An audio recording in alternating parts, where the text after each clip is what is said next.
Phrolova sucks. Rover sucks. That's just the bottom line. Boys, today we gotta talk about the 2.5 story, Phrolova, Rover, and overall my thoughts on the story quest, the characters, and all that good stuff. Now, I don't really know what's been going on around the Wuwa space, but I've been hearing a lot of shit talk regarding these two characters, and just last night I finished the story on stream. I had a lot of fun with it. I want to get that out the way first and foremost. Personally, I enjoyed it. I'm going to tell you guys the reasons why I enjoyed it and why I thought it was a very, very well done and good story, even though it's very different from everything we've had so far. Now, the reason I'm making this video, one, is to tell y'all how I feel, but two, because of what I said earlier, there's been a lot of shit talking going on in the Wuwa space. There's a lot of things going on. First off, I've been hearing a lot of CC's names getting thrown around, that this guy is hating on the story, this guy's hating on the community, and I want to be honest. First off, if you guys get bothered by someone else's opinion, be it a regular viewer, be it a CC, you got to get yourself checked. Because at the end of the day, everybody got an opinion. Opinions are like assholes. Everybody got one. And most of the time, they smell like shit. It is what it is. So, in all honesty, guys, I just think that if you think a character sucks and someone else thinks a character is amazing, let it be.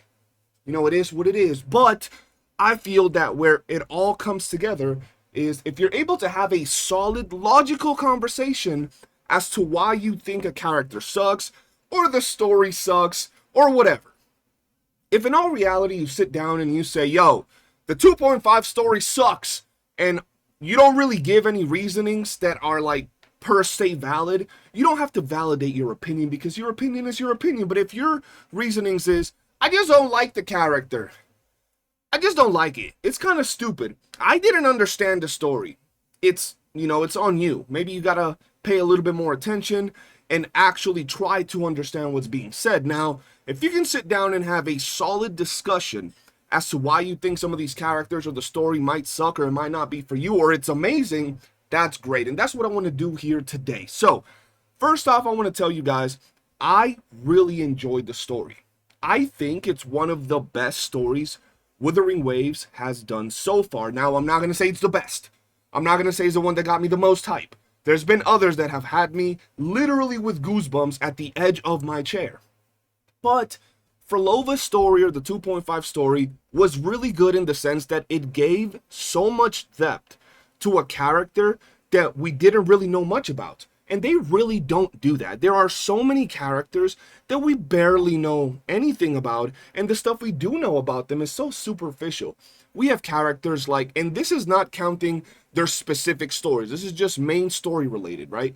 We don't really know much about characters like Yinlin. Who the hell is the NPC known as Yang Liao?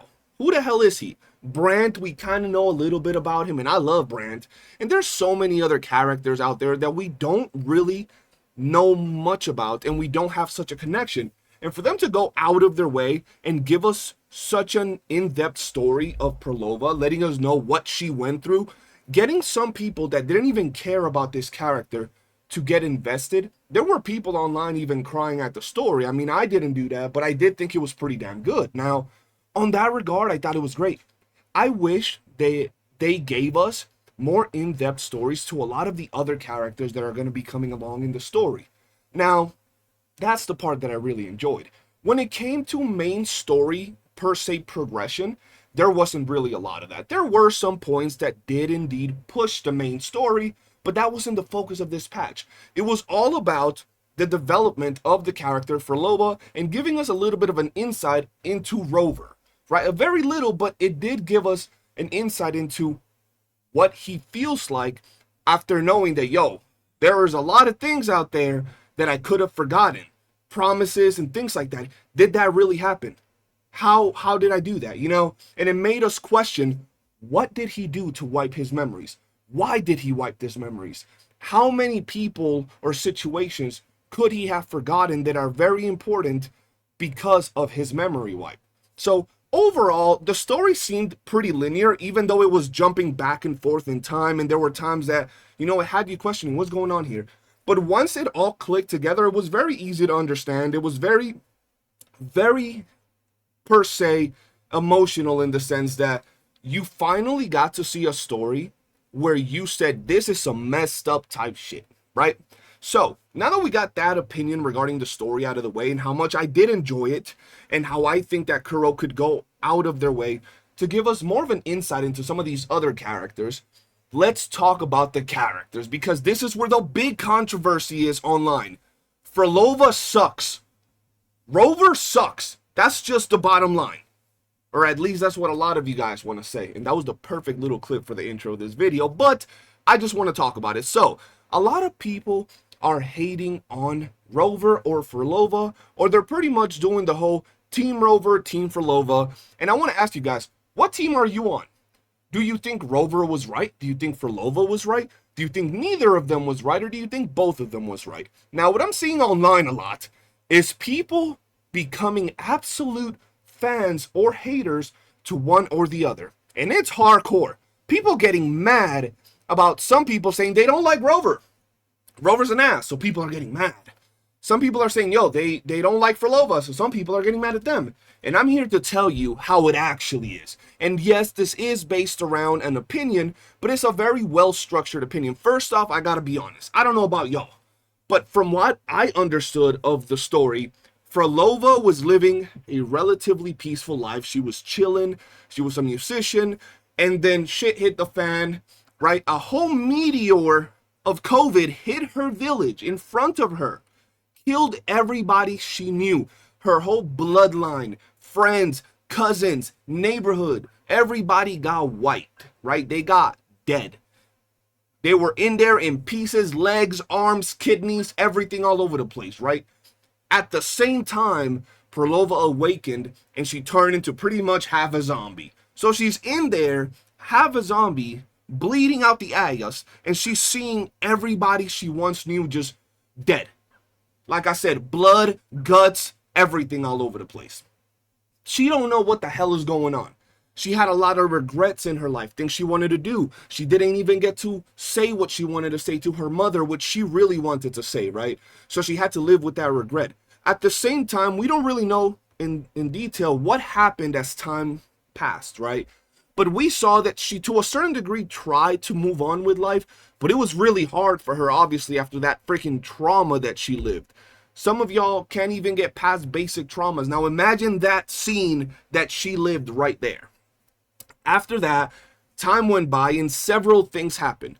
Whether, you know, we talk about the broken promise that Rover did, or the fact that she tried to find an answer to her powers, the whole immortality thing, with some scientists, and they ended up experimenting on Homegirl. Now, we all know from what we read that Phrolova can regenerate organs, skin, and things like that.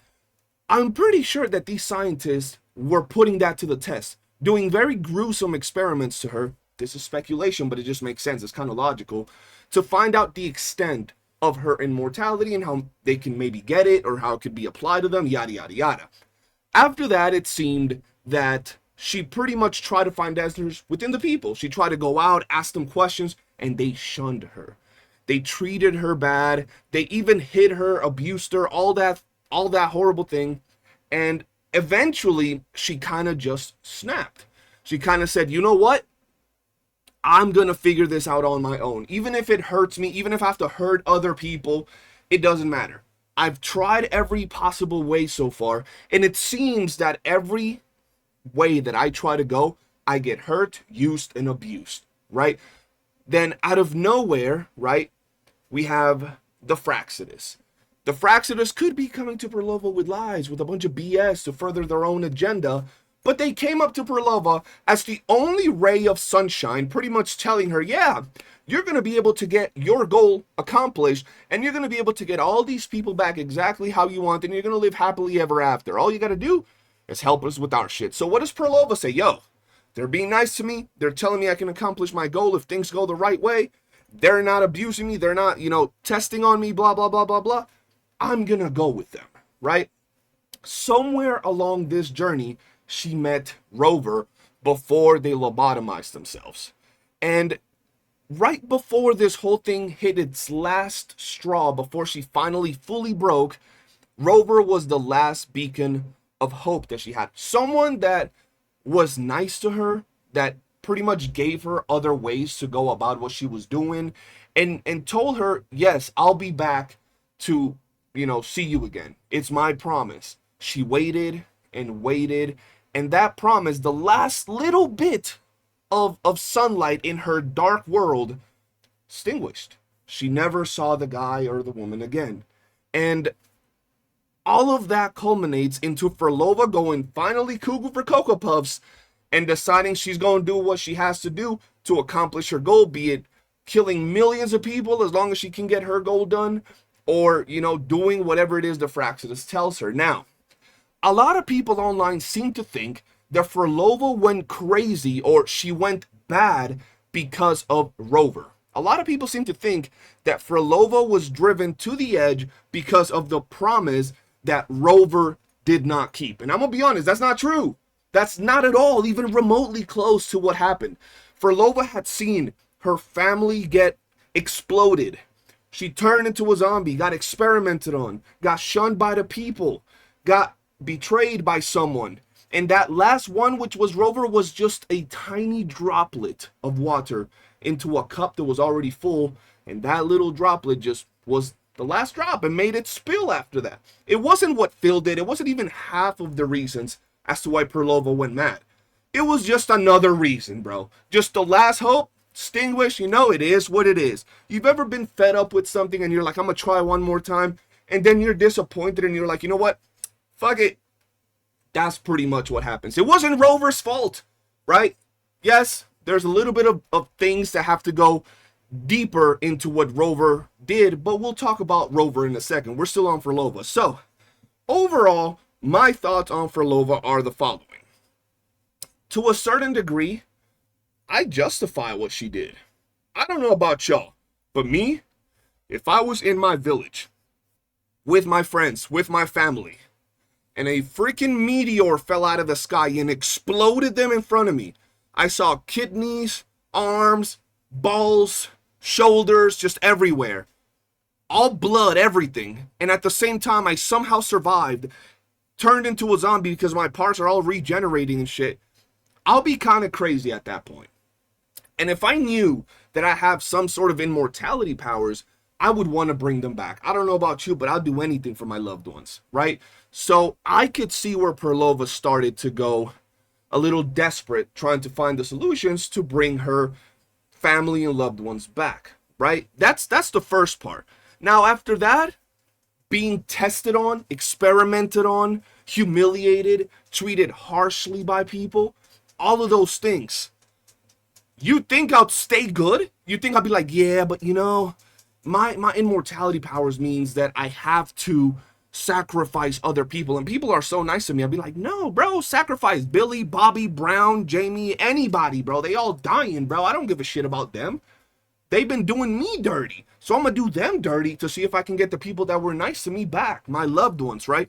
So on that regard, I don't really blame her, right?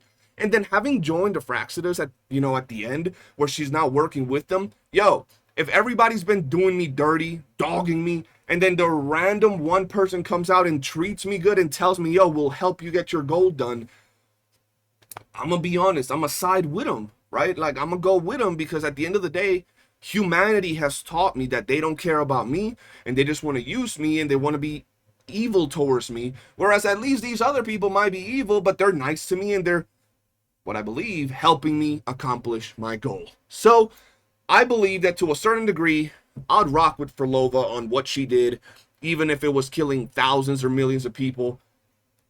Shit, I'll do the same for my loved ones. Now, moving on to Rover. A lot of people seem to be hating on Rover because apparently he broke a promise to Phrolova. Listen, it ain't that deep, first of all. Yes, it was a promise, but he didn't know the extent of the darkness Phrolova had been, living in. He didn't know the exact situations that she had seen and lived to cause her to be that bad. So when he made that promise to him or her, it might have not been this life-changing promise. Yeah, it was a promise nonetheless, but it wasn't life-changing. It wasn't this extreme, dramatic thing to Rover. That's the first thing. Second thing is, we don't know why Rover erased his memories. We don't know if it was because he was turning evil and he wanted to do it to forget all that, or because there was some horrible atrocities that Rover committed or were committed to Rover, or we don't know. Point is, we don't know if the reason that Rover erased their memories was a much bigger issue and of more importance than maybe the one life of Phrolova, right? That's the first thing. Second thing is, I don't feel that people should be holding Rover accountable because of Phrolova going mad or whatever. I'm gonna be honest, even if Rover came back and watched her play again and became their friend, I still think Phrolova would have ended up to a certain degree in the same place. Maybe she wouldn't have joined Fraxidus, but she would have still kept experimenting and trying to find a way to bring her people back, because that was her whole thing. That was that trauma, and I don't blame her for it, right? So Rover being pointed out as the reason for Phrolova's crash out is stupid, and if you see it that way, you gotta read between the lines, you gotta actually pay attention to the story, and maybe experience life yourself, because it has very little to do with Phrolova actually crashing out. That's my personal take of it. And honestly, I think that at the end of the day, I don't think he was wrong for throwing the blade at Phrolova, right? And maybe, you know, stabbing her in the heart, and what we appeared to have seen him kill her. She ain't died, but you know what I mean? Because at the end of the day, she was so far gone that even if he would have said, yo, I'm sorry that I, you know, never came to see you, you know, I had to wipe my memories, shit hit the fan, I apologize, is there something we could do to make things better? She was too far gone. She was balls deep in Fraxidus at that point. She had already given up all kinds of hope, per se, on, you know, people and whatever it was. And she said, you know what, I'm just going to go along with my plan. And he knew that. Rover understood that Phrolova was gone. So, you know, it came down to the final battle. And I mean, I guess he could have chopped her arm off and grabbed the thing, but, you know, drama and all that good stuff. But moving along from that, let's move past the whole story and actually talk about one last thing before I end the video, because we're getting a little bit too deep into it. First off, what do you think? What did I say that was wrong? I could have been wrong about a lot of things. Maybe I myself didn't understand a lot of the things that were being said. Maybe I'm wrong about something. But I do want to let y'all know one thing. If random YouTuber, random person online has a difference of opinion to y'all, don't attack them. Don't harass them. Some people have very stupid takes. Some other people simply rage bait. They be saying some stuff that is so stupid, and it's just rage bait. Like, there's not one thought behind what they're saying. They just want to say it because they think it's cool or something. Like, there had been people on my own Discord talking crap that makes absolutely no sense.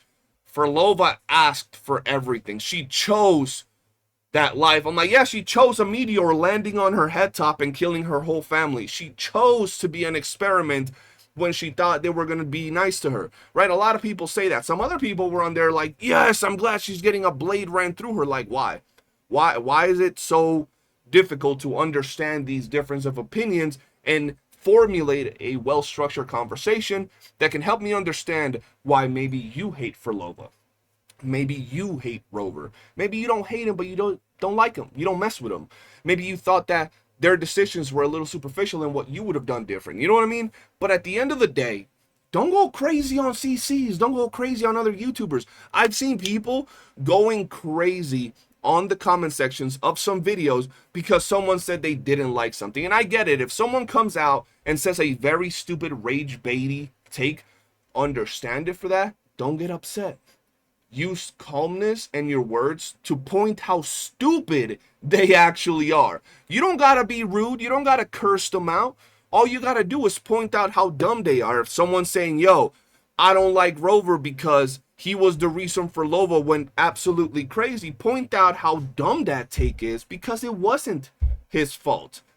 He was not the whole reason. Matter of fact, he wasn't even like 50% or 70% of the reason she went, you know, evil and mad and all that. So just point those things out, talk things out. I'm always down for a chat. I'm always down for a debate. I'll be live every single day here on YouTube, chatting it up, playing Withering Waves, and on Twitch playing Wuwa and many other games. For now, if you've enjoyed the video, hit that like button, subscribe, turn on bell notifications, and I'll see you guys on the next one. Peace.